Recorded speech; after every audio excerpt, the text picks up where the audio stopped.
Hi everybody, welcome to Rise. You are in the right place. Today we're going to talk about how love creates us. Love creates our reality. Love creates our definition of self. Love can cause traumatic injury.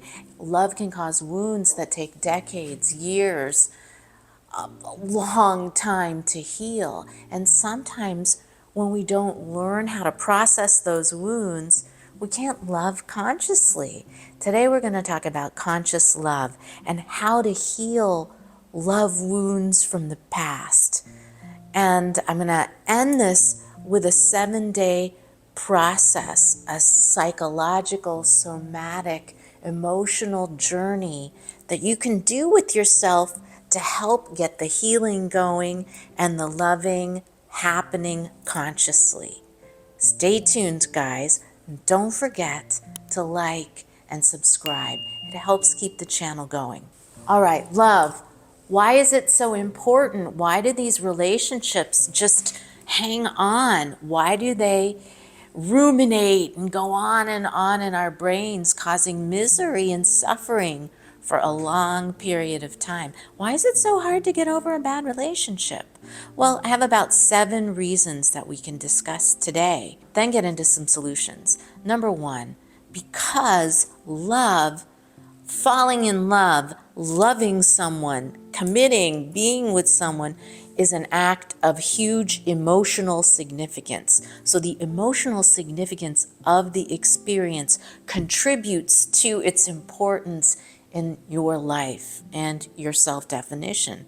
Number 2, love, the experience of loving, has enormous neurobiological impacts. It affects our dopamine.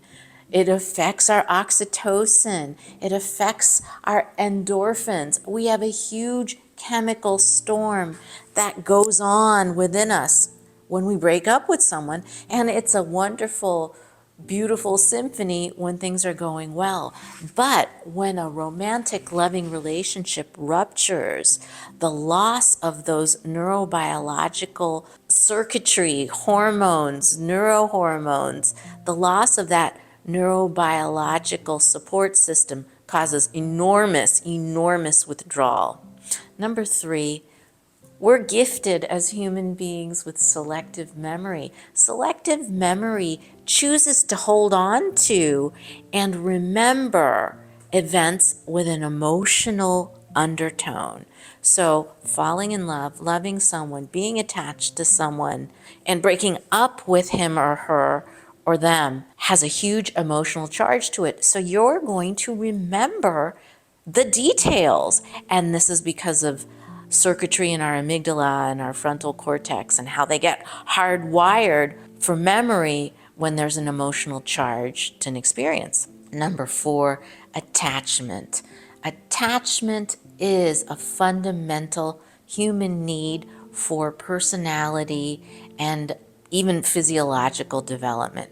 We get attached. We need attachment. We are striving for connection. Even as introverts, we need to have an other to count on. And I don't mean you need to be enmeshed or codependent or super dependent and you can't be an independent person. It's just knowing that there's a person there who you can daydream about, who has been there for you, even if you're not in a romantic affair. Attachment gives texture and spice to life, makes life more enjoyable. So we need attachment bonds. Number 5, there is this cognitive element to love, to loving. And when we break up with someone or we're in the height of a romantic relationship with someone, those circuits are activated and you just ruminate, you daydream, you think about that person constantly. And our thoughts are triggered by our environment. And you can remember, oh, my partner loved this song. Oh, we went to this restaurant. We saw this movie together. So the environment is going to trigger memories of an ex. And that can be painful, or it can reinforce your connection with something good right now. But we cannot not think about our cognitive function and our capacity to ruminate and be triggered by our environment, and how that keeps us healthily loving someone or in an unhealthy relationship. The cognitive aspect of loving can also keep us from moving on and keep us from healing our wounds of love from the past. So it's an important one not to skip. Number 6 is personal identity. Who we love can tell someone, or tell us even, inform ourselves of who we are, who we choose to love, who we fall in love with, who we feel fated to be with. It's information about who we are. And human beings need a personal story, a personal narrative to feel fully alive and present in their life. So, loving somebody and losing someone is a very important part of a person's personal identity. And last but not least, number 7, the reason why it's hard to let go of a past love and open up to conscious loving, the last reason is unresolved emotions. All right, the breakup could have been a shock, full of fear, full of anger, grief, and disbelief. These are strong, strong emotions. And if you just cut off with somebody and it ends, I mean, most tragically, there's death. There's no resolve. It's over. The mind, our minds, are looking for answers. Why did this happen? How did this happen? How did I contribute to this? So we are creatures seeking answers. We're built to solve problems. So a breakup, a loss of love is a problem, and our brain is going to be hardwired to try and solve it and to get some respite from these unresolved emotions. Now, these days, it can go on for years. It can go on so much longer than it needs to, when sometimes there's no clear answer. We began part 1 of the video discussing the 7 really difficult things that makes it hard to get over love affairs. The 7 things that stand in the way to conscious loving right now. So now let's get to the good part. Let's talk about ways that we can create space for conscious loving in our lives right now. I've created a 7-day process I like to repeat every once in a while in order to clear the way for conscious love in my life. And it may help to get over a broken heart. So let's start. Day 1, we start with exploring the concept of self-awareness. Who am I? What makes me me? Can I just be me? And with that, I like to combine, with those questions, I like to combine a scent. The scent brings me into my body, out of my head, into my body, and it feels good. So this scent that I use for self-awareness is one of rose geranium. It's very comforting, it's very heart-centered, and it helps me to get into journaling, like a really feely, gooey, gushy journal about what happened, how I felt about it, how I feel in the moment. Get those feelings onto paper, reflect on them, be aware of them. And also, I like to think about, where do these feelings live in my body? Where is sadness? Is it in my throat? Does it get tight? Where is anger? Do I get really stiff in my hips? There's no right answer, but there is self-awareness, which is a tremendous exploration of yourself, who you are, and it helps you begin to heal. So day 2, I focus on abundant spirit. And the scent that I use with abundant spirit is, let me get it over here, is patchouli. Oh, does it make me feel like there's limitless love and wonder in the world. To take that scent in and to feel it in my body and to feel alive with a sense of spirit and abundance, not constricted, like it's gonna go away, or don't love too much because it'll be gone. It actually encourages me to feel more, not to be afraid of deep feelings again. So The abundant spirit, positive mindset helps give us courage to go out there again, get our hearts alive again after they may have been burned in a bad relationship. Another thing that's really important to cultivate an abundant mindset, abundant lifestyle, abundant healing is a gratitude practice. Really important, really basic, and tremendously healing is the experience of gratitude. It changes, based on imaging in the brain, it changes our brains from a state of scarcity to a state of feeling possibility and feeling alive and happy. It really changes our brain, our physiology, when we start practicing gratitude and real gratitude. I am so grateful to be here in this moment practicing my gift. I am so grateful that I had a bed to get out of this morning. I am so grateful for the ability to breathe in clean air. I am so grateful for my hand and what it can do. I mean, I'm getting kind of corny, but I think you get the idea. Gratitude is really basic, but it's going to change and eliminate the fear and the scarcity. Abundant spirit. Number 3, day 3, is the day of wholeness. The scent that I like to use for wholeness is a rose formula. This is a rose absolute formula.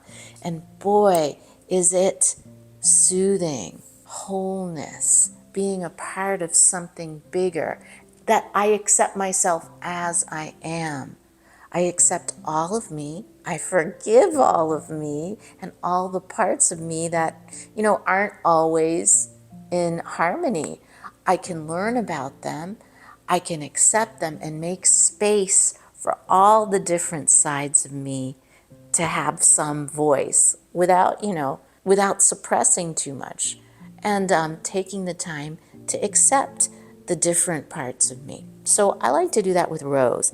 And this is kind of an emotional day, day 3, and Rose is very soothing for the emotions. It's really good for the heart. The thing about wholeness is we have to journey through some dark places, maybe things we don't like about ourselves, and look at perhaps I was a little bit greedy here, or perhaps I was not open here, I wasn't generous. We have to look at those parts of ourselves and forgive ourselves and understand that there are so many feelings in our human experience, and there's room for all of them. And some of them we need to forgive and let go of, and some of them we need to encourage more of, like more joy, more aliveness, more passion. We probably want more of those. So we'll take the time to look at the positive emotions and make space for those too, because the expression of our positive emotions makes us feel more lovable and makes space for other people to feel lovable as well. Now we're on to day 4, and number 4 invokes cognitive flexibility. We want to be able to roll with the changes of life. We want to be able to be a part of life, and life is change, and change can be really scary. I like the scent of neroli. Here it comes. Here it comes. The neroli scent brings me into my body. It feels sparkly. It feels invigorating. It encourages me to be a part of the change that is the world. And also know that I bring newness into my life with every breath I take. So life isn't just stagnant. It's not always going to be bad and heartachy. There is more to life than heartache, and I will participate in that change, and my mind is going to be flexible and open. And that's day 4. Day number 5, I like to encourage a scent that inspires openness. I like to smell the scent of openness, and that's peppermint. And it is to inspire me. I'm looking for it. It is inspiring me to open up again. when we're in a love relationship, when we've loved deeply and lost, you kind of close off. You kind of just want to hide. There's confusion, there's shame, there's loss, there's grief. And it's easy to get lost in those emotions and that thought process. So let's just get ourselves out of our head and open up. Ooh, can you smell it? The smell of peppermint. Ah, the burst of freshness, the burst that there's more, that I can open up, I can trust again. And, and remember the past vulnerability that you showed with some respect and some tenderness, because it's a real place of strength and it's also a frightening place. It can give tremendous depth to your experience. It gives a lot of meaning to relationships.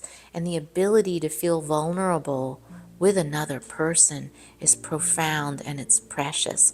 And we need to remember to open up in order to feel vulnerable, in order to feel really deep connection again. Number 6, day 6 is a day of surrender with the scent of peppercorn. Surrender. How we surrender to the beloved, how we open up, how we let nature do what it does and move through us. And the smell of peppercorn is, to me, it's a surrender. It's like my senses in that moment are so captivated by peppercorn. And I remember surrender. And surrender leads me on a path where I'm bound by self-control. And how much do I really control? And the fear of losing control and loss of control. These are all really important self-exploratory questions that we can ask ourselves after the loss of a beloved. About control. How much do we have? And why we're afraid to lose it again, and to help our hearts to heal. So day 6 is a day of surrender, where we self-reflect and use peppercorn to surrender to that sensual moment of the scent. Number 7, day 7, the last day of the weekly journey, involves the inner flame, our inner flame. Cultivating it, enriching it, strengthening it. And the scent that I like to use is, I'm going to pull it up, is sandalwood, of course. So sandalwood is the scent of the flame inside, of the warmth inside. And it just fills the room with the spirit of warmth and acceptance, groundedness, a sense of tranquility and ease. And the inner flame keeps us warm. The inner flame keeps us stoked. The inner flame keeps us going. And our inner flame is very important when we fall in love, because we can ignite our own fire and we can ignite the passions in the world out of the strength of our inner flame that is stoked by conscious love. So build your inner fire. Imagine your beloved. If you're not with someone right now, imagine what it would feel like to be with that beloved. Feel it in your body. Bring it into the environment. Invoke it through the scent of sandalwood and see what happens. This 7-day process can bring you to a different awareness in your healing journey. It can bring you closer to conscious love, and it will definitely soothe your soul through the hard times. And I wish you peace, I wish you love, and I wish you healing. Thank you so much for watching. Don't forget to like and subscribe. Have a wonderful day. See you later.